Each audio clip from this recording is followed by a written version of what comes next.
গল্পের জাদুঘর চ্যানেলে সকল শ্রোতা বন্ধুকে আবার স্বাগত জানাই। আজ আমরা একটা নতুন উপন্যাস পড়ব। আপনাদের একটা ছোট্ট ভোটের আয়োজন করেছিলাম। সেই ভোটেতে ছিল অনেকগুলো উপন্যাস। তার মধ্যে আপনারা বেছে নিয়েছেন শীর্ষেন্দু মুখোপাধ্যায় রচিত একটা বিখ্যাত রহস্য উপন্যাস শবর দাশগুপ্ত সিরিজের মারিচ। বন্ধুরা, শীর্ষেন্দু মুখোপাধ্যায় সম্পর্কে নতুন করে বলার কিছু ধৃষ্টতা দেখাবো না। আপনারা সবাই এই মহান সাহিত্যিকের লেখার সাথে পরিচিত। ছোটবেলাতে প্রত্যেক বছর পুজোর সময় একটা আলাদা আনন্দ নিয়ে আসতো ওনার অদ্ভুতুরে উপন্যাস পূজাবার্ষিকী আনন্দমেলায় প্রকাশিত হতো। আজ বড় হয়েও সেই অদ্ভুতুরে সিরিজের গল্পগুলো পড়তে কিন্তু দুর্দান্ত লাগে। আর এখন যখন বড় হয়ে গেছি তখন ওনার যেসব মানব জীবন সংক্রান্ত উপন্যাসগুলো সেগুলো বিস্মিত করে। মানব চরিত্রকে এত সূক্ষ্মভাবে বিশ্লেষণ করে ফুটিয়ে তোলা সেটা বোধহয় শুধু শীর্ষেন্দু মুখোপাধ্যায়ের পক্ষেই সম্ভব। রহস্য উপন্যাস কিন্তু উনি খুব একটা বেশি লেখেননি। শবর দাশগুপ্ত সিরিজ তার মধ্যে সব থেকে জনপ্রিয়। আপনারাই বেছে নিয়েছেন সেই শবর দাশগুপ্তর রহস্য কাহিনী মারিচ। চলুন সরাসরি গল্পে চলে যাই। ও আরেকটা কথা, সেই পুরনো অনুরোধ, লাইক, কমেন্ট, সাবস্ক্রাইব আর শেয়ার চাই চাই। খুব ভালো থাকবেন সবাই। নমস্কার।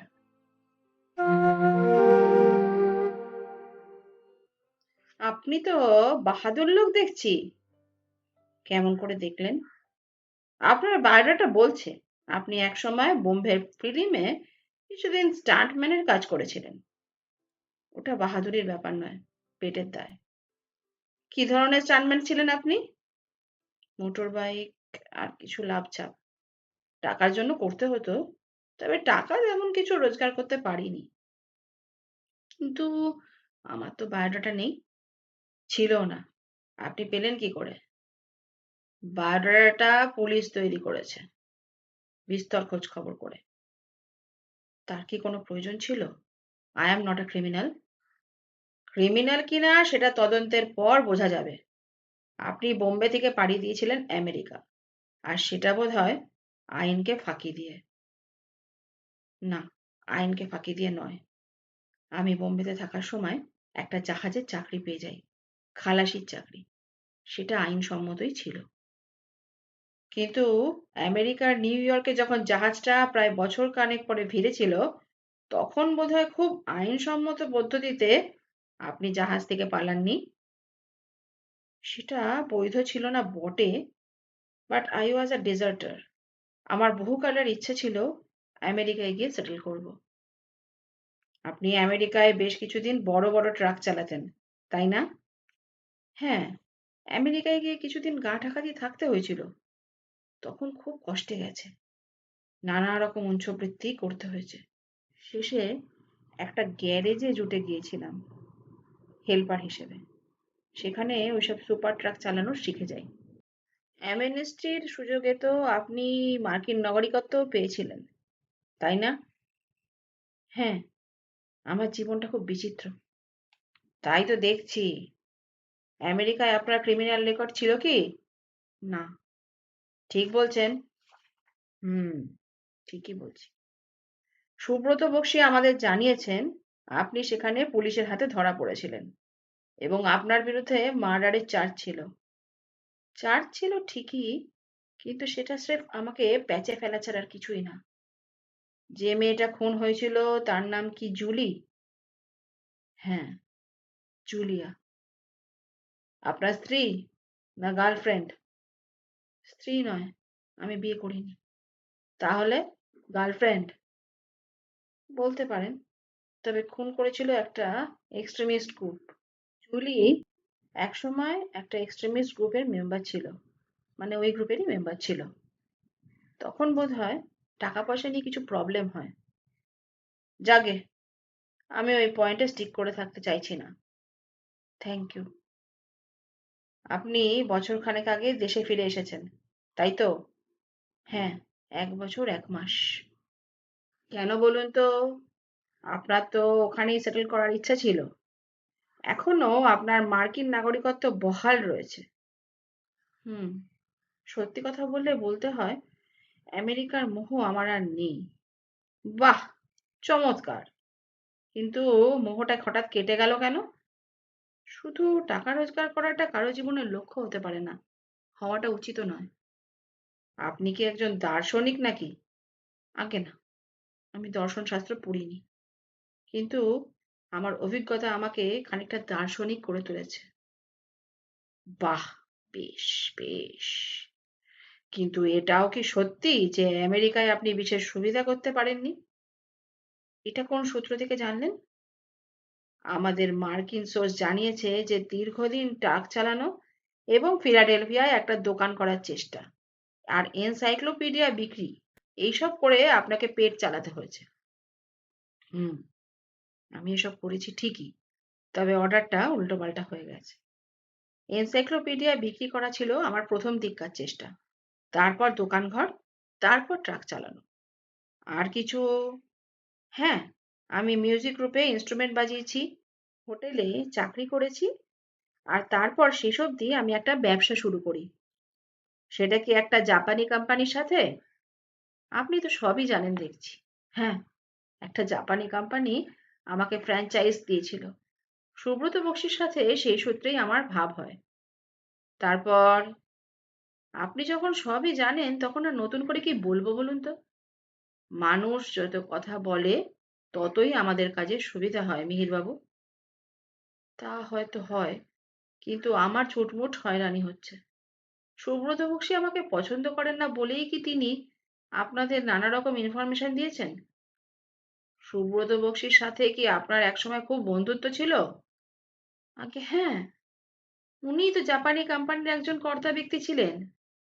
তাহলে উনি তো আপনার উপকারই করেছেন। হ্যাঁ, তা বলতে পারেন। উনি আমাকে যথেষ্ট সাহায্য করেছিলেন। তারপর কি হলো? আপনি ওর সুন্দরী স্ত্রীর প্রেমে পড়ে গেলেন, নয় কি? ব্যাপারটা ওরকম ভাবে বললে আমাকে লম্পট বলে ধরে নিতে আপনার সুবিধা হবে, তাই না? আপনি কি লম্পট নন বলে দাবি করছেন? আমি স্বভাবগতভাবে অবশ্যই লম্পট নই। তাহলে মিসেস অরুণিমা বক্সীর সাথে আপনার সম্পর্কটা কিরকম ছিল? প্লেটনিক? সম্পর্কটার জন্য আমাকে দায়ী করলে অন্যায় হবে। খুলে বলুন। অরুণিমা বক্সী সুন্দরী হলেও তরুণী নন। আমার পক্ষে মেয়েদের বয়স অনুমান করা কঠিন, তবে মনে হয় 40-এর কাছাকাছি তো বটেই। So what? আপনাকে এই সম্পর্কটা মনে রাখতে বলছি। বলতে হবে না। অরুণিমা বক্সীর ডেট অফ বার্থ আমরা জানি। ওর বয়স 39। আপনার বয়স তো 30। ঠিক তো? হ্যাঁ। আপনি কি মনে করেন 30 বছরের এক যুবকের সাথে 39 বছরের এক মহিলার প্রেম হওয়া সম্ভব না?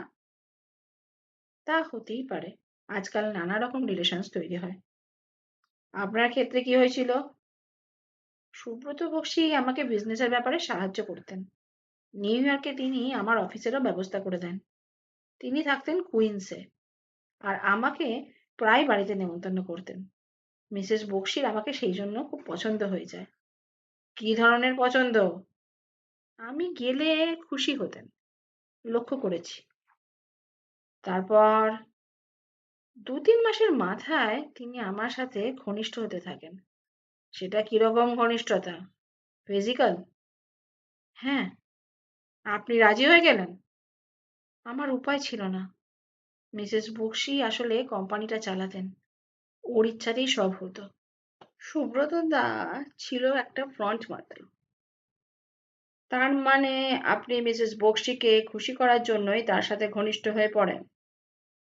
আমেরিকাতে ফিজিক্যাল রিলেশনটা জল ভাত, বুঝলেন? মিসেস বক্সী বাঙালি হলেও ওরা দু পুরুষ ধরে আমেরিকান। উনি মার্কিন মেনস্ট্রিমই মানুষ, বাংলাও ভালো করে বলতে পারতেন না, কোনো সংস্কার তো মানতেনই না। এ ব্যাখ্যা তো আপনার। আপনি তো আমার ব্যাখ্যাই শুনতে চাইলেন। হুম, ঠিক কথা। বলুন, আপনার ভার্সানটাই শোনা যাক। আমি আমার ভার্সানটা তো বলতে পারবো, তার থেকে যা ডিরেকশন করার তা আপনি করবেন। আমার মনে হয় মিসেস বক্সী সেই সময় সুব্রত বাবুর ওপর আকর্ষণ হারিয়ে ফেলেছিলেন। আমাকে উনি একসঙ্গে থাকার প্রস্তাবও দেন। Living together? হ্যাঁ, আমি রাজি হইনি। রাজি না হওয়ার কারণটা কি? আমি ওর প্রতি আসক্ত ছিলাম না। জীবিকার প্রয়োজনে ওকে খুশি করার চেষ্টা করতাম মাত্র।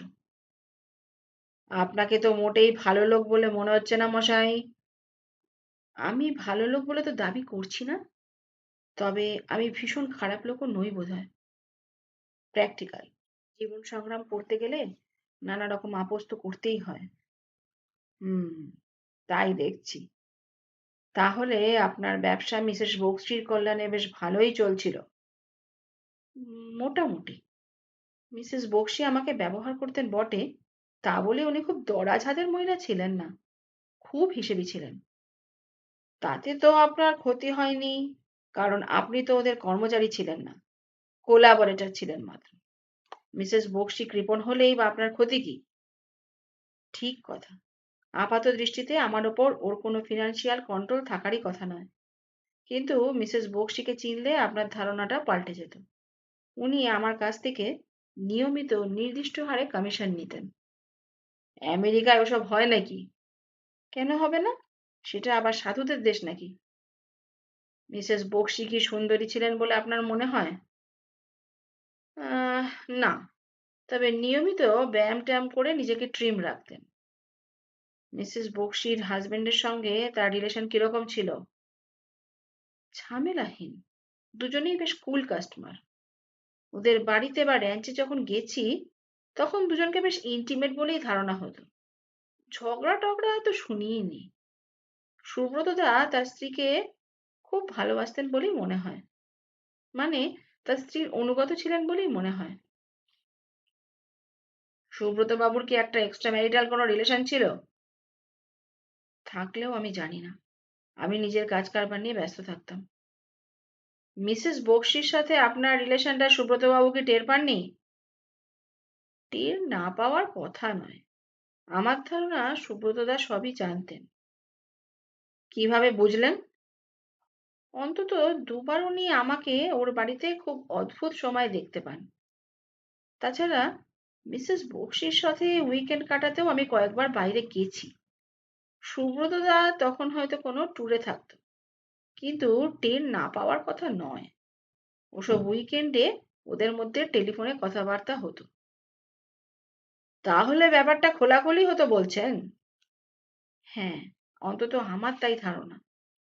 আপনি কিন্তু বেশ ফ্র্যাঙ্ক লোক মশাই, তাই না? কোনো লুকোছাপা নেই। আমার জীবনটাই যে ওরকম, লজ্জা শরমের বালাই নেই। ভালো কথা। আপনি একসময় আমেরিকার জীবনে বীতশ্রদ্ধ হয়ে পড়েন, তাই তো? হ্যাঁ, আমার আর ভালো লাগছিল না। এই ভালো না লাগার কারণ কি মিসেস বক্সী? হুম, নাকি জনা? জনা আর আমাকে নিয়ে যা রটনা হয়েছে তার অর্ধেক সত্য। অর্ধ সত্য নয় তো?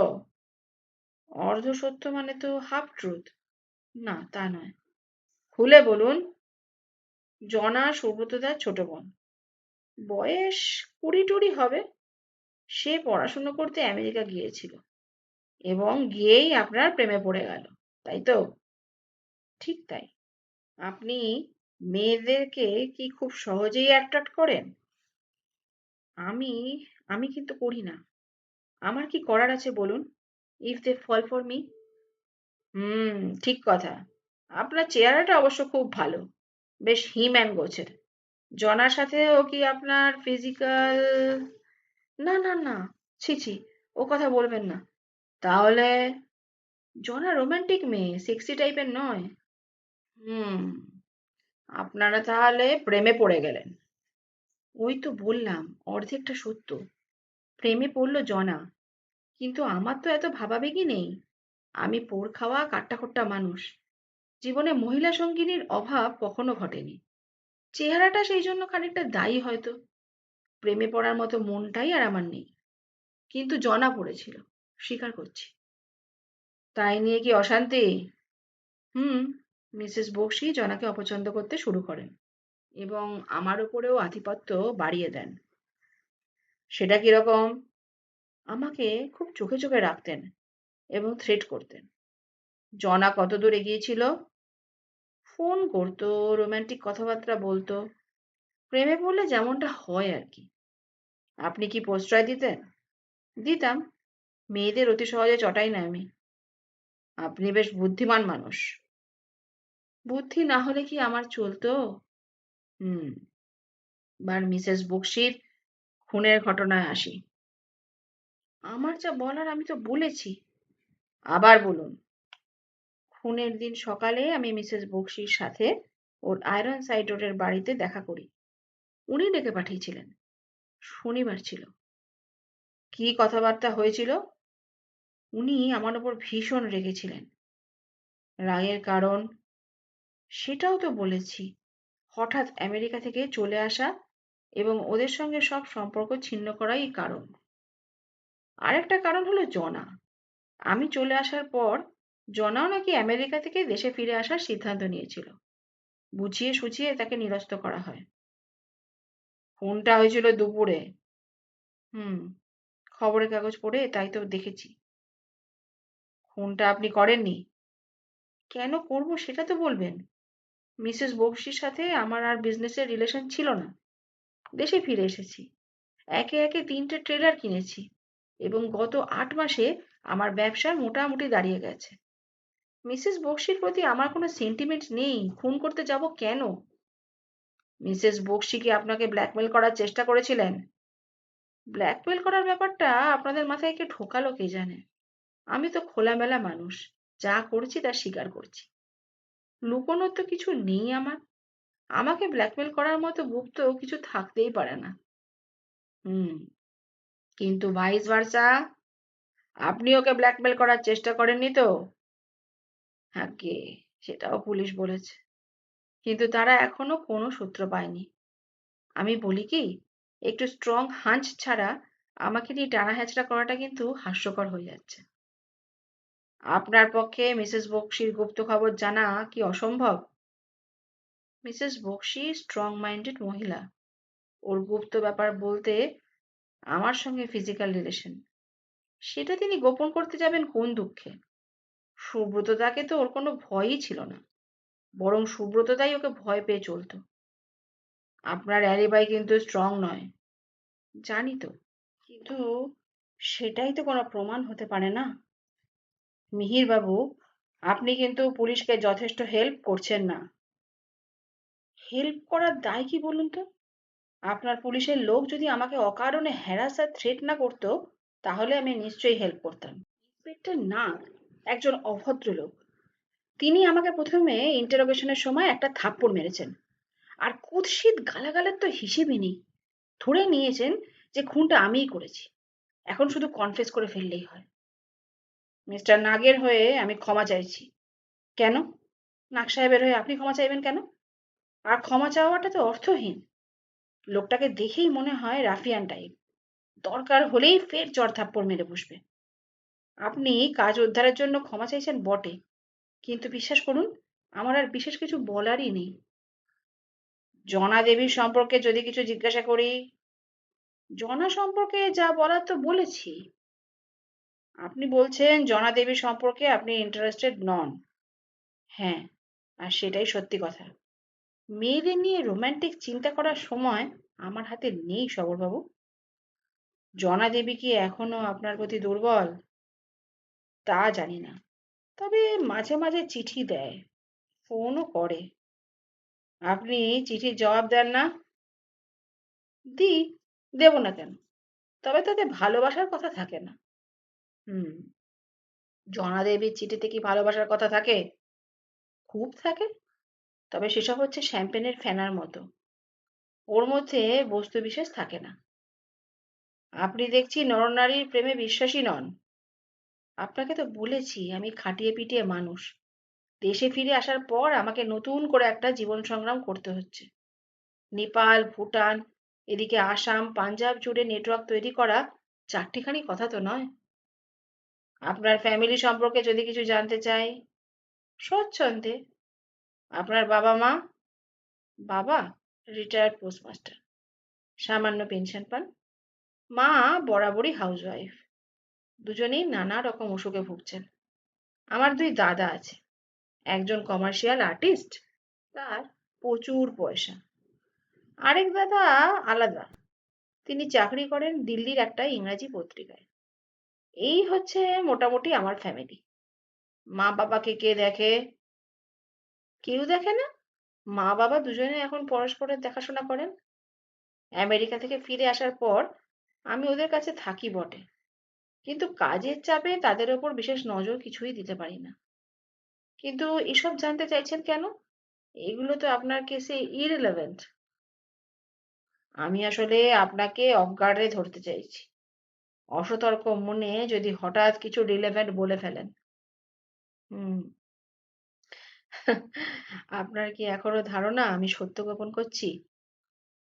অফকোর্স, আপনার চোখে মুখে পরিষ্কার বোঝা যাচ্ছে আপনি সত্যি কথা বলছেন না, অন্তত সব সময় নয়। কি যে বলেন সবরবাবু, গোপন করার মতো কিছু নেই আমার। এমন তো হতে পারে যে আপনি ইচ্ছা করে গোপন করছেন না, হয়তো যেটা সামান্য কোনো ঘটনা, যা হয়তো কোনো একটা কথা বা আচরণ যেটাকে আপনি গুরুত্ব দিচ্ছেন না, অথচ সেটা তদন্তের পক্ষে খুব গুরুতর হয়ে দাঁড়াতে পারে। একটা দীর্ঘশ্বাস ফেলে মিহির বলে, হ্যাঁ, আমি থ্রিলার পড়ি। একসময় আমেরিকার লং ডিস্টেন্স ড্রাইভের পর মোটেলে থাকার সময় সময় কাটাবার জন্য পড়তাম। কাজেই আপনি যা বলছেন তা বুঝতে আমার অসুবিধা হচ্ছে না, কিন্তু আপাতত তেমন কিছুই মনে পড়ছে না আমার। পড়লে জানাবো। ধন্যবাদ। বাই দি বাই, জনা দেবী দেখতে কেমন তা বলবেন? অবাক হয়ে মিহির বলে, হঠাৎ এই প্রশ্ন কেন? এমনি, কৌতূহল মাত্র। হুম, এই যাবৎ যে কজন পুলিশের লোক দেখছি, তার মধ্যে আপনাকেই ইন্টেলিজেন্ট বলে মনে হয়েছে। ফালতু প্রশ্ন করার লোক তো আপনি নন। তবে মেয়েদের রূপের ব্যাপারে আমার মতামতকে একদম গুরুত্ব দেবেন না। আমার সৌন্দর্য বিচারে চোখই নেই। আমার এক খুড়তুতো বোন আছে, তার সাথে আমার খুব ভাব। সে বলে, দুখুদা, তুই কিন্তু তোর পাত্রী দেখতে যাস না, তাহলে একেবারে কেলোর কীর্তি হবে। সবর মৃদু হেসে বলল, তা হোক, তবু আপনার জাজমেন্টায় আমি আগ্রহী। জনা হলো গুডি গুডি টাইপ, শুনেছি খুব ভালো ছাত্রী। যাদবপুর থেকে এমটেকে ফার্স্ট ক্লাস পেয়েছিল। ভালো ছাত্রীরা যেমন দেখতে হয় জনা ঠিক তেমনই। চোখে ভারী চশমা, মুখ গম্ভীর, হাসি ঠাট্টা করতে পারে না, কথাবার্তা খুব কম বলে, রং একটু ফ্যাকাশে, স্বাস্থ্য রোগা, আর মুখটা রসকসহীন। বাহ, এই তো চমৎকার বিবরণ দিলেন। কে বলল আপনার বিচারকের চোখ নেই? কমপ্লিমেন্ট দিচ্ছেন? Thank you. এবার বলি, জনা কেমন টাইপের মেয়ে? ডেসপারেট, রাগী, টেম্পারমেন্টাল, মুডি, নাকি একদম ঠান্ডা ভালো মানুষ? বোঝা মুশকিল, ওর এক্সপ্রেশন নেই তেমন। তাছাড়া আমি ওকে স্টাডি করিনি কখনো। কথা টথা বলতাম ঠিকই, তবে মনোযোগ দিইনি। সুব্রত বক্সী কি তার বোনের মতোই? না না, সুব্রত তো একদম অন্যরকম। দারুণ স্মার্ট, আড্ডাবাজ, বুদ্ধিমান, ডাউন টু আর্থ ম্যান। বেশ ভালো স্কলারও বটে। শুধু ওর দাম্পত্যটা একটু গোলমেলে। কিসের গোলমাল? সেটাও তো বলেছি আপনাকে। আবার না হয় বলুন। উনি ওর স্ত্রীকে খুব তোয়াজ করতেন, খুব খাতির করতেন, কিন্তু আমার কেন যেন মনে হতো স্ত্রীকে উনি মোটেও ভালোবাসেন না। বিশেষ কোনো লক্ষণ দেখেছেন কি? ঠিক সেভাবে বলা যায় না, তবে অরুণিমা বক্সী যে আমার সঙ্গে ইনভলভ এটা জেনেও ওর কোনো ভাবান্তরই ছিল না। স্ত্রী ব্যভিচারিণী হলে স্বামীর তো স্বাভাবিকভাবেই রিয়াক্ট করা উচিত, তাই না? উনি নপুংসক নন তো? তা তো আমার জানা নেই। মিসেস বক্সী তার স্বামীর সম্পর্কে কোনো মন্তব্য আপনার কাছে করেননি? না, এই ব্যাপারে তো উনি খুব রিজার্ভ ছিলেন। ওর স্বামী ইম্পর্টেন্ট কিনা তা আমাকে বলবার লোক উনি ছিলেন না। আমাদের ইন্টিমেসিটা শুধুই ফিজিক্যাল লেভেলে ছিল, হৃদয় ঘটিত একেবারেই নয়। তাহলে উনি জনাকে হিংসা করতেন কেন? ফিজিক্যাল পজেশনও তো এক রকমের পজেশন। উনি ওটাও ছাড়তে চাননি। ঠিক আছে, এ প্রসঙ্গটা থাক। এবার মিসেস বক্সির মৃত্যুর প্রসঙ্গে আসি। উনি মারা যাওয়ায় আপনি কি দুঃখ পেয়েছেন? যে কারোর মৃত্যুই দুঃখজনক। আপনি আপনার কথা বলুন। হ্যাঁ, আই ফিল স্যাড। কে ওকে খুন করতে পারে বলে মনে হয়? No idea. পুলিশ যে কতবার কতভাবে এই প্রশ্ন করেছে তার হিসেব নেই। জানি, পুলিশকে একই প্রশ্ন বারবার করতে হয়। With third degree? Shabar Dasgupta ম্লান একটু হেসে বলল, পুলিশের কাজ ভালো কাজ নয়। অপরাধী আর অপরাধ যে কত জটিল আর কুটিল তা যদি জানতেন তাহলে রাগ করতেন না। পুলিশের কাজ কিরকম এবং কাদের নিয়ে তা আমি খানিকটা জানি, কিন্তু ইন্টেলিজেন্ট হতে পুলিশকে বাধা দিল কে বলুন তো? আপনাদের ওই মিস্টার নাগের কথাই ধরুন। কথা নেই, বার্তা নেই, হঠাৎ উনি ঠাস করে একটা চড় মেরে বসলেন, যেন মারের চোটে আমি স্বীকারোক্তিটা করে ফেলবো। আমি ওকে উল্টে মারলে কি হতো জানেন? জানি, আপনি ফিজিক্যালি একজন স্ট্রং ম্যান, হয়তো ক্যারাটেও জানেন। ক্যারাটে জানি বলেই রক্ষে। ক্যারাটের সাথে আমরা ধৈর্য আর স্থৈর্যও শিখেছি। কাজেই চরম প্রয়োজন ছাড়া কাউকে মারি না। মার্শাল আর্ট তো মারপিট করার জন্য নয়, ওটা একটা ধরন। জানি, তবে আমি তো নাগ নই, আপনার সাথে খারাপ ব্যবহারও করিনি। আপনার কথাটা আলাদা, আপনি শুধুই ভালো ব্যবহার করেননি, অকারণ হাজতবাস থেকেও আমায় মুক্তি দিয়েছেন, সেজন্য আমি কৃতজ্ঞ। ধন্যবাদ। আশা করি আপনি কোঅপারেট করবেন। করব। আপনার মোডাস অপারেন্ডি খুব বাস্তবসম্মত এবং লজিক্যাল। মিসেস বক্সির খুনিকে ধরতে যদি পারেন তাহলে আমি খুশিই হব। কিন্তু মুশকিল হলো আমার কাছে তেমন কোনো তথ্য নেই যা আপনার সাহায্যে আসতে পারে। ধন্যবাদ। মিসেস বক্সি কিভাবে খুন হন তা তো আপনি জানেনই। হ্যাঁ, গলা টিপে ওকে খুন করা হয়েছিল। ওর বাড়িতে আপনি গিয়েছিলেন সকাল ৮টা বেজে ১৫ মিনিটে, ঠিক তো? ২-১ মিনিট এদিক সেদিক তো হতেই পারে, তবে মোটামুটি সোয়া ৮টা নাগাদই গিয়েছিলাম। বাড়িতে গিয়ে কি দেখলেন? বিশাল বাড়ি, বিরাট কম্পাউন্ড। মিসেস বক্সিদের ফ্যামিলি বনেদি বড়লোক। আয়রন সাইড রোডের মতো ঘ্যাম জায়গায় ওই রকম বাড়ির দাম তো কয়েক কোটি টাকা। সে তো বটেই। বাড়ি দেখে আমি ট্যারা হয়ে গিয়েছিলাম। শুনেছি একজন দারোয়ান আর একটা চাকর সেই বাড়ি মেনটেন করে। ঠিকই শুনেছেন। তারপর বলুন, সকাল সোয়া ৮টায় পৌঁছে আপনি কি দেখেছিলেন? Nothing of any importance. ফটক দিয়ে ঢোকার সময় দারোয়ান আটকালো। তার কাছে একটা অ্যাপয়েন্টমেন্ট বুক থাকে, সেটা দেখে তারপর ছেড়ে দিল। আমি ২-১ মিনিট দাঁড়িয়ে বাগানটা দেখছিলাম। তারপর বৈঠকখানায় ঢুকলাম। একজন চাকর এসে স্লিপ লিখিয়ে নিয়ে ভেতরে গেল। ২-৩ মিনিটের মধ্যেই মিসেস বক্সি এসে ঘরে ঢুকলেন। ডেস্ক্রাইবার, ওকে কিরকম মুড আর পোশাকে দেখলেন? গায়ে একটা কিমোনো ছিল, গাঢ় বেগুনি রঙের ওপর একটা ড্রাগন আঁকা। মনে হলো খাঁটি জাপানি জিনিস। এ তো গেল পোশাক, আর মুড একটু অফ ছিল। আমাকে দেখেই ছুটে এসে জড়িয়ে ধরলেন। চাকর বাকরদের সামনেই। চাকরটা বোধহয় তখন বেরিয়ে গিয়েছিল, ঠিক লক্ষ্য করিনি। তবে কে দেখলো না দেখলো উনি তার পরোয়া করতেন না। আপনার কি মনে হয় না যে উনি আপনার প্রতি ইমোশনালি অ্যাটাচড ছিলেন? আহ সেদিনই প্রথম মনে হলো, maybe she is seriously in love with me. আগে মনে হয়নি। ইমোশনের চেয়ে ওর বোধহয় সেক্সুয়াল আর্জটাই বেশি ছিল বলে আমার মনে হতো। উনি আপনাকে চিঠিপত্র লিখতেন না? হ্যাঁ, মাঝে মধ্যে লিখতেন। Love letter? ঠিক লাভ লেটার বলা যায় না ওগুলোকে। আমি হঠাৎ আমেরিকার কারবার গুটিয়ে চলে আসায় উনি ক্ষুব্ধ হয়েছিলেন। ওর ধারণা ছিল যে আমি ওকে বিট্রে করেছি। আপনি হঠাৎ চলে এলেন কেন?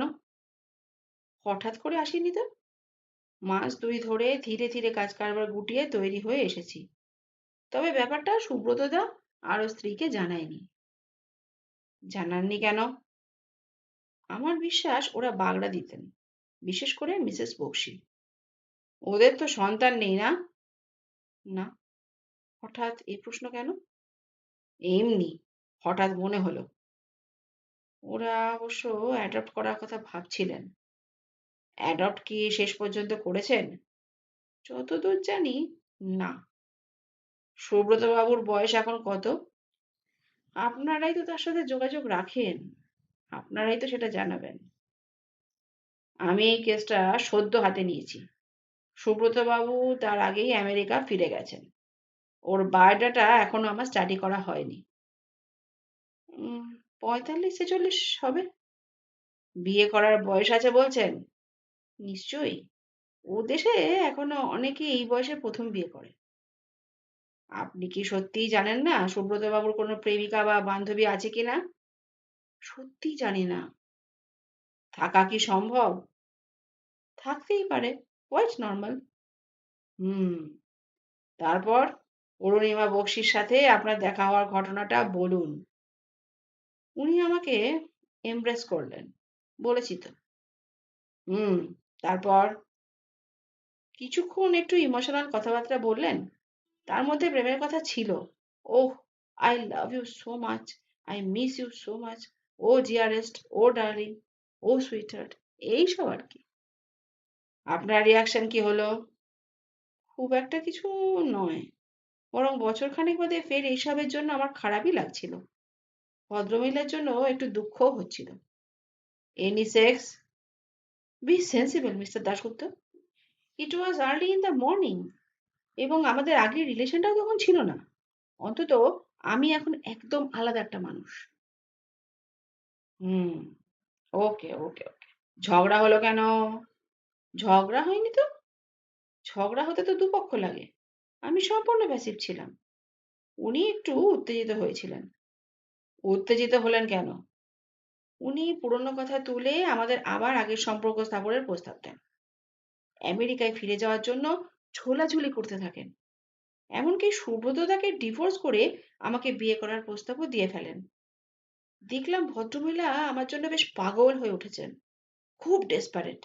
অথচ আমি ওকে কুল, ক্যালকুলেটিং অ্যান্ড ক্রুয়েল টাইপ বলেই জানতাম। বেহিশেবি হওয়ার মতো মহিলা কিন্তু উনি ছিলেন না। আপনি ওর প্রস্তাবে সায় দেননি বোধহয়? দেওয়া সম্ভব ছিল না। আমার জীবনের ধারা পাল্টে গেছে।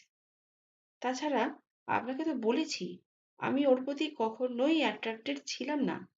উনি আমাকে ব্যবহার করেছেন, আর আমি নিজেকে ব্যবহৃত হতে দিয়েছি। লাইকা গিগোলো, তার বেশি কিছু না। সেদিন কি ওর প্রস্তাবে আপনি রেগে গিয়েছিলেন? একটুও না। বলছি তো, ভদ্রমহিলার জন্য আমার করুণা হচ্ছিল। আমি খুব শান্তভাবে ও লজিক্যালি ওনাকে বোঝাবার চেষ্টা করেছিলাম। কিন্তু উনি ক্রমশ রেগে উঠছিলেন, ধৈর্য হারিয়ে ফেলছিলেন। রেগে গিয়ে উনি কি করলেন? চেঁচামেচি করলেন, কাঁদলেন, আমাকে যা খুশি বলে অপমান করলেন। আমি কিছুই গায়ে মাখিনি। হুম। বাড়িতে কজন চিঁচা করছিল বলে আপনার অনুমান? খুব বেশি নয়। দারোয়ান আর একজন চাকরকেই আমি দেখেছি। কোনো মহিলা? না, কারো কোনো সাড়া শব্দ পাইনি তো। বাই দি বাই, আপনি সেদিন কিসে করে ওর বাড়িতে গিয়েছিলেন? আমার একটা গাড়ি আছে। নিজে চালান? তা তো বটেই। কি গাড়ি আপনার? হুন্ডাই। মিসেস বক্সী কি আপনাকে মারধর করেছিলেন? উত্তেজনার বশে উনি আমাকে একটা চড় মারেন, তারপর গালে খিমচেও দেন। পুলিশ সেই দাগ দেখে ধারণা করে নেয় যে আমি যখন ওর গলা টিপে মারছিলাম, তখন উনি নাকি আত্মরক্ষার জন্য আমাকে খিমচে দিয়েছিলেন। পুলিশ খুব সরল পথে চলতে চায়, তাই না মিস্টার দাশগুপ্ত? ব্যাপারটা আপনি বা জটিল ভাবছেন কেন? আমি জটিল ভাবছি না তো। আপনারা যত সহজ সরল সিদ্ধান্তে আসছেন, আমার পক্ষে পরিস্থিতিটা ততই জটিল হয়ে উঠছে। এই যে আপনি আমাকে তলব করে লালবাজারে টেনে এনেছেন, তাতে আমার কত জরুরি কাজ পণ্ড হচ্ছে তা কি জানেন? কেসটা খুনের, মিহিরবাবু। তাই আমাদের একটু সিরিয়াস হতে হচ্ছে। তার ওপর সুব্রত বক্সীর কিছু পাওয়ারফুল কানেকশনস আছে বলে আমাদের একটু প্রেশার আসছে। যদিও আপনার একটু হ্যারাসমেন্ট হচ্ছে, তবু একটু বিয়ার করুন। আপনাকে হয়তো আরো ইন্টারোগেট করতে হবে। আপনি ওর সঙ্গে কতক্ষণ ছিলেন? খুব বেশি হলে ঘন্টাখানেক। তার বেশি নয়? না, বরং ২-৪ মিনিট কমই হবে। যখন আপনি চলে আসেন তখন কি মিসেস বক্সী শান্ত ছিলেন? মানে প্যাসিফাইড হয়েছিলেন কি? না। We parted with a bitter note. She was upset. আর আপনি? আমি? আমি খুবই হেল্পলেস ফিল করছিলাম। মিসেস বক্সির মতো কঠিন মানুষ যে এতটা ইমোশনাল হতে পারেন সে ধারণা আমার ছিল না। এই যেন মিসেস বক্সি নয়, অন্য কেউ, যেন বয়ঃসন্ধির কোনো কিশোরী। সাধারণত কম বয়সে প্রথম প্রেমে দাগা খেয়ে মেয়েরা ওরকম ভেঙে পড়তে পারে, কিন্তু মিসেস বক্সি, ওনার মতো practical down to earth sensible মহিলাদের এরকম হওয়ার তো কথাই নয়। আপনার কি মনে হয় উনি অভিনয় করছিলেন? না, একেবারেই না। অভিনয় করবেন কেন? হুম, আপনাকে ইমপ্রেস করার জন্য? না না মিস্টার দাশগুপ্ত, অভিনয় হতেই পারে না। অভিনয় হলে ঠিক ধরতে পারতাম। তাহলে এই নতুন রূপের মিসেস বক্সিকে দেখে কি আপনি ইমপ্রেসড? তা একরকম বলতে পারেন।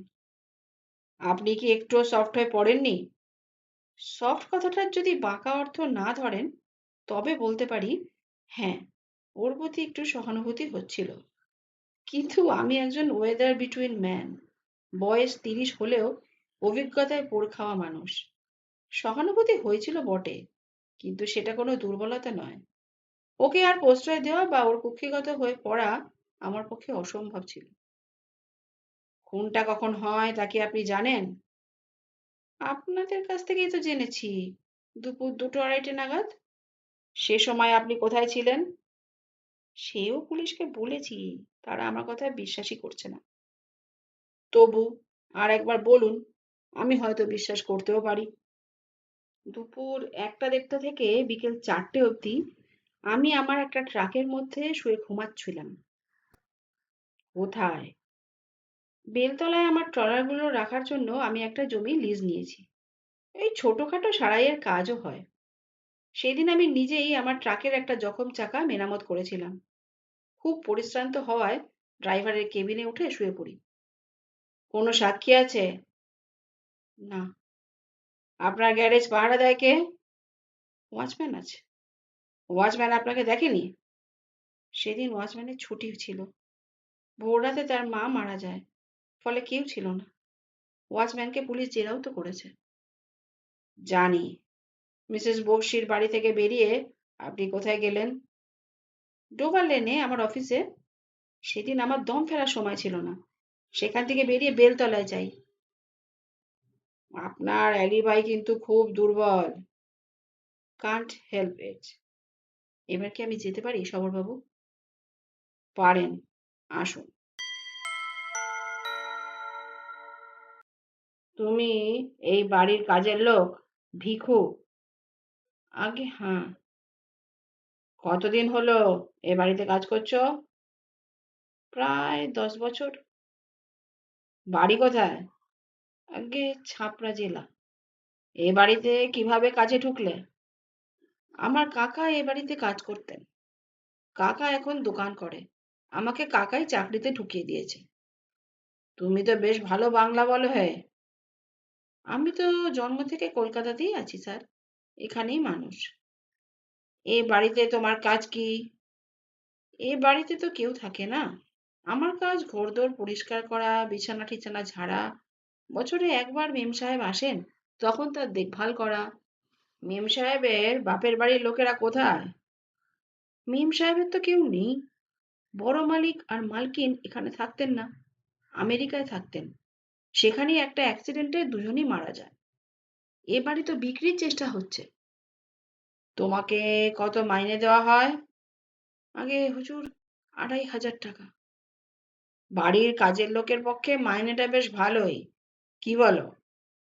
না সাহেব, এ টাকায় সংসার চালানো মুশকিল। তোমার সংসারে কে কে আছে?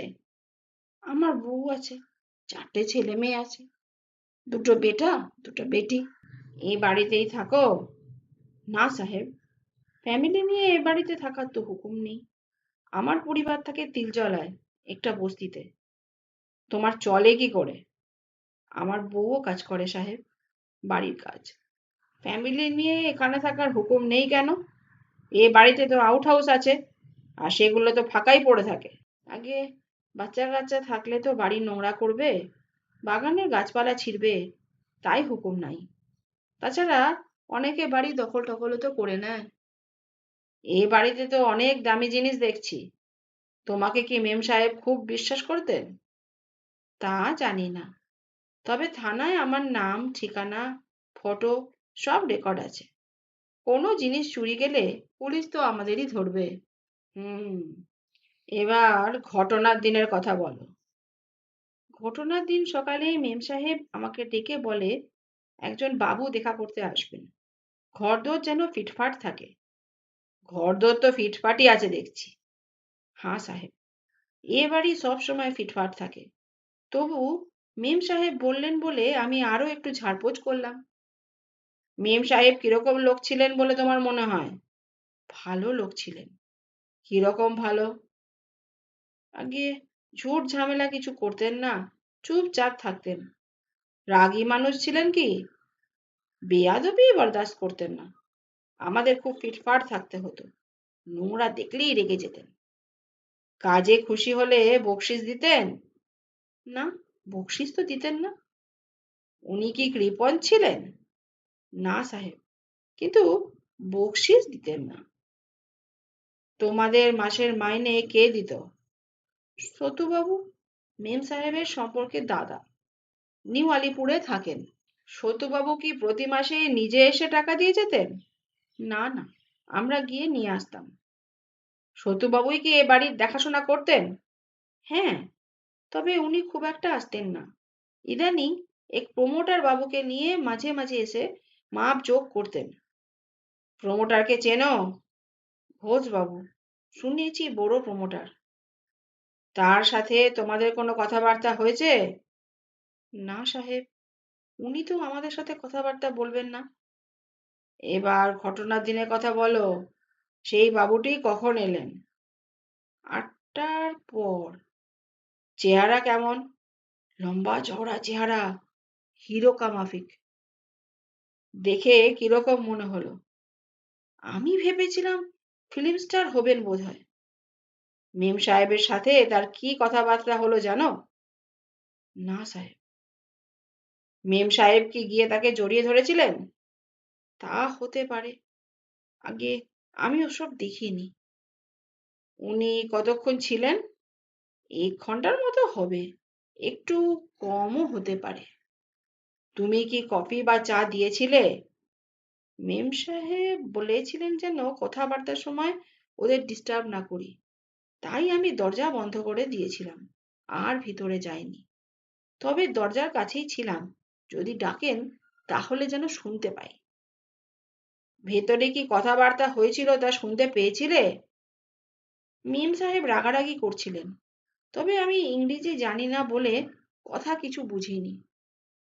মিম সাহেব কি কান্নাকাটি করেছিলেন? হ্যাঁ, বাবুটা চলে যাওয়ার পর মিম সাহেব খুব আপসেট ছিলেন। তুমি কি একেবারেই ইংরাজি জানো না? এই যে বললে আপসেট। দু একটা শব্দ জানি হুজুর। সেরকম কোনো শব্দ মনে করতে পারো? মেম সাহেব একবার বাস্টার্ড বলে গাল দিয়েছিলেন, মনে আছে। ব্যাস। হ্যাঁ, আর কিছু তো মনে নেই। বাবুটি যখন বেরিয়ে যায় তখন তাকে দেখেছো? না সাহেব, আমি ভেতর দিকের দরজার পাশে ছিলাম। বাবু সামনের দরজা দিয়ে বেরিয়ে গেছিল। তুমি জানো যে মেম সাহেব বাবুটিকে চড় মারেন? জানি সাহেব, সত্য শুনেছি। আর কিছু? দারোয়ান বলল যে বাবুর বাঁ গাল দিয়ে রক্ত পড়ছিল। বাবু রুমাল দিয়ে গাল চেপে গাড়িতে গিয়ে উঠলেন। মেম সাহেবকে তারপর কেমন দেখলে? উনি তো খুব আপসেট ছিলেন, ইংরেজিতে কি সব বলতে বলতে দোতলায় চলে গেলেন। উনি সেদিন দুপুরে লাঞ্চ করেছিলেন? না, আমি বেলা 12টার সময় ওর দরজায় নক করি। উনি সাড়া দেননি? হ্যাঁ, দরজা খুলে দিয়ে বললেন আমি কিছু খাবো না, দুধ থাকলে 1 গ্লাস ঠান্ডা দুধ দিতে বললেন। দুধটা খেয়েছিলেন কি? হ্যাঁ সাহেব, খেয়েছিলেন। তারপর কি করলেন? ঘরে চুপচাপ শুয়েছিলেন বলেই মনে হয়। খুনটা কটার সময় হয় তুমি তো জানো? হ্যাঁ সাহেব, পুলিশের কাছে শুনেছি। বেলা 2টো থেকে 2:30-এর মধ্যে। তুমি তখন কোথায় ছিলে? পুলিশকে তো সব বলেছি সাহেব, কিচ্ছু লুকাইনি। বেলা 1:30 নাগাদ একটা ফোন আসে। ফোন কি মেম সাহেব ধরতেন না? না, মেম সাহেব তো ফোন ধরতেন না। কোনো জরুরি ফোন থাকলে আমি কর্ডলেস ফোনটা নিয়ে ওকে দিতাম। সব ফোন তুমিই ধরতে? আগে হ্যাঁ সাহেব। এবার বলো। ফোনে একটা লোক আমাকে বলল, ভিকু চাচা, তোমার ছেলের অ্যাক্সিডেন্ট হয়েছে, খুব জখম হয়েছে, গহরা জখম।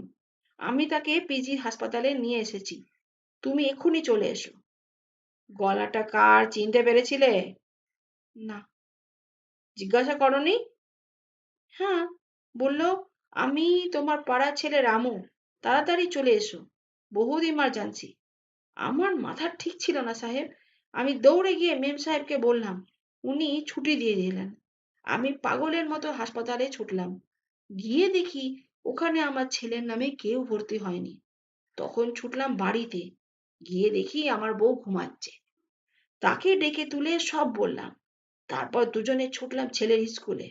গিয়ে দেখি ছেলে ঠিক আছে, কিচ্ছু বি হয়নি। কখন ফিরলে? বেলা 4টে হবে। এসে কি দেখলে? 4টের সময় মেম সাহেবকে রোজ কফি দিই। সোজা রান্নাঘরে গিয়ে কফি করে দোতলায় উঠে দরজা নক করতে গিয়ে দেখি দরজা খোলা। বাইরে থেকে বললাম, ম্যাডাম কফি এনেছি। মেম সাহেব সাড়া দিলেন না। ভাবলাম ঘুমাচ্ছেন। পর্দা সরিয়ে উঁকি মেরে দেখি মেম সাহেবের বডিটা অর্ধেক বিছানায় আর অর্ধেকটা নিচের দিকে ঝুলছে, মাথা নিচের দিকে। ঠিক আছে, ঠিক আছে, বাকিটা আমরা জানি। পুলিশ তোমাকে কি বলেছে? সাহেব, পুলিশ আমাকে খুব হয়রান করেছে, চর থাপ্পড় মেরেছে। কিন্তু কিন্তু আমি বা বলরাম আমরা মেম সাহেবকে খুন করতে যাব কেন বলুন? আমরাই তো তাহলে ভাতে মরবো না? ঘর থেকে কিছু চুরি গিয়েছে বলে মনে হয়? ঘরের জিনিসপত্র সবই আমি চিনি, সেসব কিছু চুরি যায়নি। তবে মেম সাহেবের ব্যাগ বা সুটকেস থেকে কিছু চুরি গিয়ে থাকলে তা বলতে পারবো না। মেম সাহেবের জিনিস তো আমি ধরতাম না। এবার যা জিজ্ঞাসা করব খুব ভেবে চিন্তে জবাব দেবে।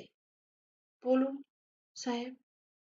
মাসখানেক আগে মেম সাহেব যখন এলেন তখন কি একাই এসেছিলেন? হ্যাঁ সাহেব, মেম সাহেবের ফ্লাইট দেরিতে এসেছিল। আমার ওপর হুকুম ছিল সব রেডি রাখতে। উনি কখন আসেন? সন্ধেবেলা। সতুবাবু ওকে এয়ারপোর্ট থেকে নিয়ে আসেন। সতুবাবু ছাড়া আর কেউ কি ছিল না? না সাহেব। সুব্রত বাবু কবে আসেন? ছোট সাহেব তো মেম সাহেব মারা যাওয়ার পর আসেন, খবর পেয়ে। এসে উনি কি করলেন? উনি তো এ বাড়িতে ওঠেননি। কলকাতায় ওর বাড়ি আছে, সেখানে উঠেছিলেন। সুব্রত বাবু কি কখনোই এই বাড়িতে উঠতেন না? বেশিরভাগ সময় মেম সাহেব একাই আসতেন। ছোট সাহেবকে আমি খুব একটা বেশি দেখিনি। ঠিক আছে, তুমি যেতে পারো। গিয়ে 5 মিনিট পর বলরামকে পাঠিয়ে দাও। ভিখু চলে যাওয়ার পর টেপ রেকর্ডারটা বন্ধ করে সবর উঠল। এটাই ছিল মিসেস বক্সির শোয়ার ঘর। খাঁটি আবলুস কাঠের বিশাল একটা খাট, যার মাথার দিকটা সিংহাসনের মতোই কাজ করা। দেরাজ, আলমারি সবই একই কাঠের এবং ঝকমক করছে তাদের পালিশ। আসবাবগুলো সেকেলে, ভারী এবং অতিশয় মূল্যবান। ঘরে ওয়াল টু ওয়াল কার্পেটটাও পুরনো বটে, কিন্তু বেশ পরিষ্কার পরিচ্ছন্ন। বাড়ির স্থাপত্য আধুনিক নয়, পুরনো ব্রিটিশ আমলের প্যালেসের আদলে তৈরি। ঘরটা বিশাল। লাগোয়া দক্ষিণের বারান্দাটিও চমৎকার সোফা সেট দিয়ে সাজানো। আধুনিক জিনিস বলতে শুধু এয়ার কুলার লাগানো আছে ঘরে। শোয়ার ঘরের একপাশে নিচু ক্যাবিনেটের ওপর দুটো বড় সুটকেস, আমেরিকার তৈরি, সান্ত লাগেজ। কালচে রঙের সুটকেস দুটিতে সিল আটকে দিয়ে গেছে পুলিশ। সুটকেস দুটো খোলার অধিকার আছে সবরের, কিন্তু সে খুলল না। আসবো স্যার? এসো। মধ্যবয়সী মজবুত চেহারার বলরাম শঙ্কিত মুখে ঘরের মধ্যে এসে দাঁড়াল। তুমি সেই দারোয়ান? হ্যাঁ স্যার। কতদিন কাজ করছো এ বাড়িতে? 20 বছর। বাড়ির মালিককে তো তাহলে ভালোই চেনো? মাথা নেড়ে বলরাম বলে, না স্যার, মালিকরা কেউ এখানে থাকতেন না। ওরা অনেক বছর আমেরিকায়। দিদিমণির জন্ম ওখানেই। আমি ফাঁকা বাড়ি সামলে রাখতাম। তোমার কাজ তাহলে কি? কাজ বলতে কিছু নেই স্যার, শুধু বসে থাকা। কত মাইনে পাও? 2500 স্যার। মাইনে তো ভালোই। যে আজ্ঞে, আমি একা লোক, চলে যায় স্যার। একা কেন? পরিবার কোথায়? আমি বিয়ে করিনি স্যার, মা বাবা মারা গেছেন, কেউ বিশেষ নেইও। তুমি এ বাড়িতেই থাকো? হ্যাঁ স্যার, গেট এর পাশেই আমার ঘর, 24 ঘন্টার ডিউটি। খুনের দিন সকালবেলা যে ভদ্রলোক এসেছিল তাকে মনে আছে? হ্যাঁ স্যার, ওর অ্যাপয়েন্টমেন্ট ছিল।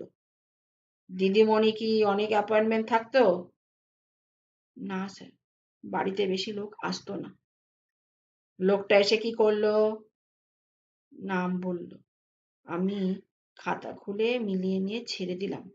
উনি 1 ঘন্টা পর চলে যান। তখন তুমি কি কিছু লক্ষ্য করেছিলে? তাকে বাবুর বাঁ গালটা কেটে গিয়েছিল স্যার, রুমাল দিয়ে চেপে রেখেছিলেন। তোমার কি মনে হলো তখন? কিছু ঝামেলা হয়ে থাকবে। ভিকুকে জিজ্ঞাসা করেছিলাম। ভিকু বলল দুজনে ঝগড়া করেছে। দিদিমণি বাবুকে খিমচে দেন। সুব্রত বাবু কি এ বাড়িতে আসতেন না? খুব কম স্যার। দিদিমণির বিয়ে হয়েছে 16-17 বছর হবে। 2-3 বারের বেশি জামাইবাবুকে আমি আসতেই দেখিনি। হুম। দিদিমণি কি প্রতি বছর নিয়ম করে দেশে আসতেন? না তো স্যার, 1-2 বছর বাদও যেত। শুনছিলাম এ বাড়ি বিক্রি করে দিদিমণি আবার আমেরিকাতেই থাকবেন, দেশের পাট চুকিয়ে। এখন যে কি হবে তা বুঝতে পারছি না। চাকরিটা তো যাবেই। এই বুড়ো বয়সে খুব অসুবিধায় পড়তে হবে। টাকা পয়সা জমাওনি? কিছু জমিয়েছি স্যার, পোস্ট অফিসে আছে, কিন্তু সেই সামান্য টাকায় কদিন আর চলবে? টাকার দাম যত দিন যাচ্ছে কমে যাচ্ছে। কতদিন বাঁচবো তার ঠিক আছে স্যার।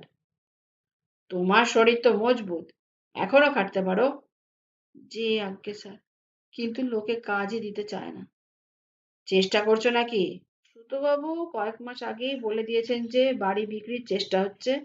আমি যেন অন্য ব্যবস্থা দেখে নি স্যার, তাই একটু একটু চেষ্টা করছিলাম। খুনের সময় তুমি কোথায় ছিলে? থানায়। ছুটমুট আমাকে হয়রান করলো স্যার। বেলা 1টা হবে তখন। একজন সার্জেন্ট মোটর বাইক চেপে এসে বলল, থানার বড়বাবু নাকি আমাকে ডেকে পাঠিয়েছেন, এখনই যেতে হবে। কেন ডেকেছে তা বলেনি? বলল কেন ডেকেছে সে জানে না, তবে বলে দিয়েছে যেতে না চাইলে অ্যারেস্ট করে নিয়ে যেতে। বলেই চলে গেল। আমি তাড়াতাড়ি গিয়ে দিদিমণিকে বললাম। দিদিমণি তখন বিছানায় শোয়া, হাত নেড়ে বলল, ঠিক আছে, ঠিক আছে, যাও। দিদিমণি কি তখন কাঁদছিলেন? ঠিক বুঝতে পারিনি স্যার, হতেও পারে। গলাটা ভারী লাগছিল। তারপর বলো। থানায় গেলাম, তখন সেপাই আটকালো, কিছুতেই বড়বাবুর কাছে যেতে দেবে না। তখন বললাম বড়বাবুই ডেকে পাঠিয়েছে। অনেক তথ্য তাল্লাশের পর বড়বাবুর ঘর দেখিয়ে দিল। গিয়ে যখন নাম ঠাম বললাম, বড়বাবু কিছুই বুঝতে পারেন না। যখন বললাম সার্জেন্ট গিয়ে এত্তেলা দিয়েছে, তখন বড়বাবু বললেন তাহলে সিরিয়াস কেসই হবে। আর একজন অফিসারকে ডেকে বললেন, এর একটা স্টেটমেন্ট নিন তো, মনে হচ্ছে সিরিয়াস কেস। তা সেই অফিসার আমাকে আর একটা ঘরে নিয়ে গিয়ে অনেক জিজ্ঞাসাবাদ করে বলল, ধুস, একটা মিস আন্ডারস্ট্যান্ডিং হয়েছে বোধহয়, বলে নামধাম লিখে ছেড়ে দিল। তখন কটা বাজে? তা 3টে, 3:30 হবে স্যার। গেট ততক্ষণ খোলা ছিল? তালা ছিল না, তবে ফটকে আগল দিয়ে গিয়েছিলাম। দিদিমণি যে খুন হয়েছে তা কখন বুঝলে? 4:30 নাগাদ ভিকু এসে বলল। কি করলে তখন? খুব ভয় পেয়ে গেলাম স্যার। আমরা গরিব মানুষ, বিশেষ লেখাপড়া জানি না। কি থেকে কি হয় ভেবে আমরা সহজেই ভয় পাই। একবার তো ভেবেছিলাম পালিয়ে যাব, তারপর মনে হলো হিতে বিপরীত হবে, তাই পুলিশে খবর দিই। পুলিশ স্যার এসে আমাদেরই ধরে নিয়ে গেল। তারপর অনেক জল খোলা হওয়ার পর সতুবাবু গিয়ে ছাড়িয়ে আনেন। দিদিমণি কিভাবে খুন হয়েছে জানো? কেউ গলা টিপে খুন করে গেছে স্যার। যে গলা টিপেছে তার হাতে নাকি দস্তানা ছিল। ঠিক কথা। আর কিছু বলতে পারো? কি বলবো স্যার? তোমরা কি কাউকে সন্দেহ করো? না স্যার, কাকে সন্দেহ করব? দিদিমণি খুন হওয়ার আগে এ বাড়ির সামনে দিয়ে কোনো একজন বা দুজন লোককে বারবার যাতায়াত করতে দেখেছো? কিংবা কোনো অচেনা লোক কি গায়ে পড়ে তোমাদের সঙ্গে আলাপ জমাতে চেয়েছে? এ তো বড় লোকেদের পাড়া স্যার। লোকেরা যাতায়াত করে কম, গাড়ি চড়ে বেশি। তবে আমি বেকার বসে থাকি বলে আশপাশের বাড়ির চাকর দারোয়ানরা মাঝে মাঝে এসে গল্প করে। অচেনা কেউ? না স্যার, মনে পড়ছে না। গেটের কাছে টুলে বসে থাকলে অবশ্য অনেকে বাড়ির হদিশ চায়। এত নম্বর বাড়িটা কোন দিকে হবে এইসব। ঠিক আছে, তুমি যেতে পারো। সতুবাবু একটু বাদেই আসবেন। তিনি এলেই সোজা আমার কাছে নিয়ে আসবে। ঠিক আছে স্যার। ভিকুকে কি আপনার জন্য চা করতে বলবো? বলতে পারো। বলরাম চলে যাওয়ার পর সবর ঘুরে ঘুরে বাড়িটার দোতলাটা দেখছিল। ইটালিয়ান মার্বেলের মেঝে, দারুণ সুন্দর সব রঙের কম্বিনেশন। বাথরুমে খুব আধুনিক ফিটিংস লাগানো। প্রতি ঘরে নানা রকম সাবেকি আসবাব। 2 আলমারি বোঝাই বিলিতি আর জাপানি পুতুল। পিয়ানো, অর্গান ইত্যাদি বাদ্যযন্ত্র রাখা প্রকাণ্ড হল ঘরে। বিশাল বিশাল ঝাড়বাতি। অথচ এ বাড়িতে থাকার লোকই নেই। অন্তত বিগত 40 বছর ধরে বাড়ি ফাঁকা পড়ে আছে। বিকেল 5টা নাগাদ সতুবাবু বিশাল গাড়ি করে এলেন। বছর 45-46-এর ফর্সা, নাদুস নুদুস মানুষ। মোটা গোঁফ আছে, পরনে প্যান্ট আর হাওয়াই শার্ট। নমস্কার, মিস্টার দাশগুপ্ত। আসুন। আপনার তদন্ত কতদূর? চলছে। আমার কাছে কি জানতে চান বলুন? এ বাড়ির ওয়ারিশন কে? বাড়ির ওয়ারিশন এখন সুব্রত, স্বাভাবিক আইনে। এ বাড়ি কি বিক্রি হওয়ার কথা চলছিল? হ্যাঁ, ওরও তো সেরকমই ইচ্ছে ছিল।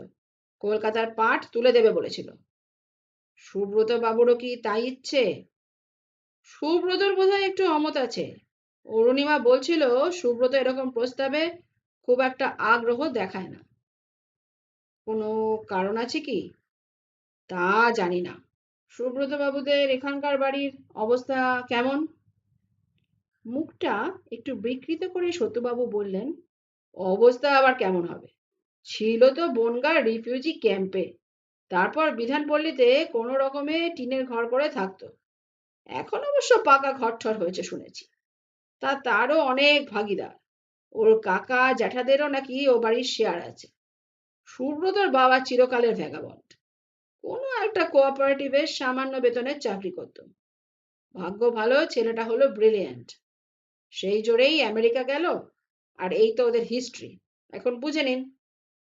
অরুণিমা দেবী আর সুব্রত বাবুর কি লাভ ম্যারেজ? হ্যাঁ মশাই, নইলে মনা কাকা কখনো এই পরিবারে মেয়ের বিয়ে দেয়? তবে সুব্রত ব্রিলিয়ান্ট ছেলে ছিল বলে কাকা আপত্তি করেনি। ওদের দাম্পত্য সম্পর্ক কেমন ছিল জানেন? আগে তো ভালোই ছিল। ইদানিং ওরও কিছু অভিযোগ করছিল। কিরকম অনুযোগ? এই কংক্রিট কিছু না। ওরও চাপা স্বভাবের মেয়ে ছিল, তবে নানা কথায় দু একটা মন্তব্য করে ফেলত। ওদের সন্তানহীনতাই কি তার জন্য দায়ী? না মশাই, সন্তানের জন্য দুঃখ সে তো থাকতেই পারে, তাতে কি স্বামী স্ত্রীর মধ্যে সম্পর্ক খারাপ হয়? হয়। সন্তান একটা মস্ত বড় ফ্যাক্টর, মানছি। কিন্তু ওদের সম্পর্কটা খারাপ হয়ে থাকলে হয়েছে অন্য কারণে। সেই কারণটা কি? জানি না। মিসেস বক্সি আপনার খুড়তুতো বোন তো? আগে হ্যাঁ। আপনার কাকার অবস্থা তো খুবই ভালো দেখছি। আমরা ব্যবসায়ী পরিবার মিস্টার দাশগুপ্ত। মনা কাকা তো জাহাজ ছিল, সেসব অনেক ব্যাপার। এই বাড়িটা কি আপনার মনা কাকাই তৈরি করেছিলেন? না, আমার দাদুর তৈরি। 4 ছেলের জন্য 4 জায়গায় উনি বাড়ি তৈরি করে রেখে গেছেন। সবকটা বাড়িই কি এরকম ভালো? বড় কাকার আলিপুরের বাড়িটা আরো ভালো। এ বাড়ি কি বিক্রি হয়ে গেছে? সবই তো পাকা হয়ে গিয়েছিল, কিন্তু এখন আবার সব কেচে যাবে বলে মনে হচ্ছে। এখন তো অরুই নেই, সুব্রত মালিক। সে রাজি না হলে বিক্রি আটকে যাবে। উনি কি বিক্রি করতে রাজি নন? আমার সঙ্গে কথা হয়নি, কিন্তু অরুর কাছে যা শুনেছি তাতে মনে হয় সুব্রত রাজি নয়। দারোয়ান আর চাকর দুজনেই বলছে যে সুব্রতবাবু নাকি এ বাড়িতে আসতেন না। ঠিকই তো বলছে। কলকাতায় এলে সুব্রত ওদের কলোনির বাড়িতে থাকতো, অরুণিমা থাকতো এই বাড়িতে। তবে ওরা কেউই এখানে বেশি দিন থাকতো না, বড় জোর 15-20 দিন। অরুণিমা দেবীর তো জন্ম আমেরিকায়, আপনাদের সঙ্গে সম্পর্ক রাখতেন কি করে? আমাদের পরিবারের অনেকেই বিদেশে থাকে। আমি নিজে বেশ কয়েক বছর আমেরিকায় ছিলাম। তখন অরু ছোট, আমি ওর নিজের দাদার চেয়েও বেশি ছিলাম। খুনের খবরটা আপনি কখন পান? সেই দিনই বিকেলে। ভিখু ফোন করে আমাকে জানায়। আপনার নিজের কোনো ডিডাকশন আছে কি? মাথা নেড়ে সত্যবাবু বললেন, না মশাই, এ একেবারে বিনা মেঘে বজ্রপাত। অরুকে কে খুন করবে তা আমি আজ অব্দি বুঝতে পারিনি। মিহির বলে ছোকরাটার কি স্বার্থ ওকে খুন করার, তাও আমি জানি না। মিহিরের সঙ্গে অরুণিমা দেবীর সম্পর্কটা কিরকম ছিল জানেন?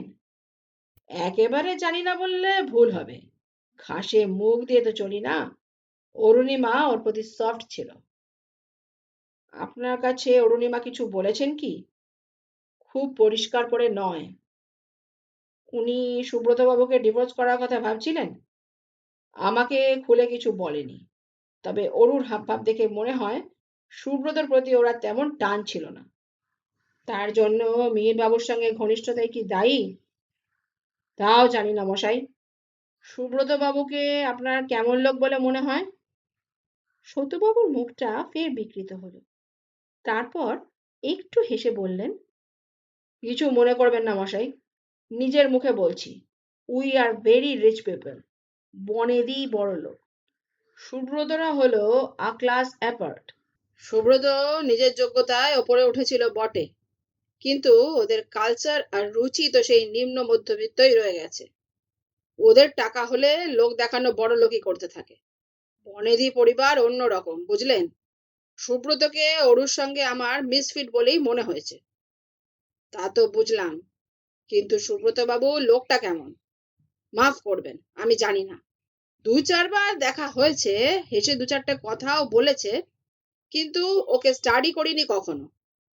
অরুণিমা দেবী কি ব্রিলিয়েন্ট ছাত্রী ছিলেন? হ্যাঁ, ও দেশে স্কুল কলেজে ওর স্কোর দুর্দান্ত। যে জাপানি কোম্পানিতে ওরা দুজন কাজ করে তাতে অরুর পজিশন বেটার। দুজনের মধ্যে কি প্রফেশনাল জেলাসি ছিল? কি জানি, অত জানি না। সুব্রত বাবুর এক বোন এখন আমেরিকায় আছে, জানেন আপনি? জানি মশাই, জনা। শুটকি মেয়েটার বোধহয় ওকে এখানে বর জুটছিল না, তাই সুব্রত ওকে ওখানে নিয়ে গেছিল, মার্কিন গন্ধ মাখিয়ে পাত্রস্থ করবে বলে। শুনেছি মেয়েটি লেখাপড়ায় ভালো। হতে পারে। অরু তো ওকে দু চক্ষে সহ্য করতে পারত না। কেন? বলতো খুব ন্যাকা টাইপের মেয়ে, ভাবুক ভাবুক ভাব করে থাকে, আসলে একটু ভিজে বেড়াল। আপনি নিম্ন মধ্যবিত্তদের খুব ঘেন্না করেন, না? এবার সতুবাবু তটস্থ হয়ে হেসে ফেললেন। আরে না না না মশাই, ঘেন্না করব কেন? সমাজের নানা স্তর তো থাকবেই, নইলে সমাজ বলছে কেন? আসলে কালচার ক্রস হলেই প্রবলেম দেখা যায়। অরুর ক্ষেত্রে যা ঘটেছে, মানুষকে তো ঘেন্না করার কিছু নেই। শুনে স্বস্তি পেলাম।